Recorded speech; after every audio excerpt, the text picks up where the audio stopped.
बिस्मिल्लाहिर्रहमानिर्रहीम। My YouTube family members, अस्सलाम वालेकुम। उम्मीद करती हूँ आप सब खैर खैरियत से होंगे। आज मैं आपको बताने लगी हूँ, अगर आपके स्किन पर दाग धब्बे दाने छाइयाँ इस तरह का कोई भी मसला है तो आप बेसन यूज़ करती हैं। ऑलरेडी मोस्टली हमारे घरों में ज़्यादातर यही यूज़ किया जाता है। तो इसको मज़ीद जो इफ़ेक्टिव बनाने के लिए मैं आपको एक बेहतरीन बताती हूँ इसका कैसा मास्क बनाया जाए और इसका डबल से ट्रिपल आपको इसका इफ़ेक्ट ले सकती हैं। तो इसके लिए सबसे पहले आपने लेना है बेसन। 1 चम्मच बेसन का ले लें और हाफ़ लीमू रस जो है वो निकाल के इसके अंदर ऐड कर लें।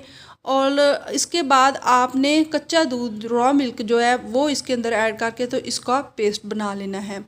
अगर आपके पास आंबा हल्दी है, यानी वो विदाउट कलर छोड़े वो आपकी स्किन पर बहुत ज़्यादा अच्छा असर करती है, वो अगर आप घर में बना के रख लें या बनी बनाई बाज़ार से ले लें, वो इसके अंदर एक चुटकी ऐड कर लेंगी तो इसका और भी फ़ायदा आपको मिलेगा।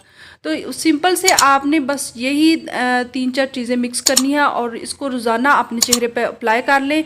इससे ना तो आपकी स्किन ड्राई होगी बल्कि थोड़ी नॉर्मल रहेगी। जो दूध है वो उसके अंदर आपकी स्किन को मॉइस्चराइज रखेगा और आपकी स्किन बहुत ही नीट और क्लीन हो जाएगी। उसके ऊपर से दाग धब्बे छाइयाँ सब खत्म होगा और साथ साथ आपकी स्किन शाइन करना शुरू हो जाएगी। तो कैसी लगी मेरी आसान सी टिप्स अगर पसंद आए तो इसे लाइक कर दें। चैनल पर अगर नए आए हैं तो सब्सक्राइब कर दें और साथ लगे बेल आइकन को भी ज़रूर प्रेस कर दीजिएगा। Thanks for watching.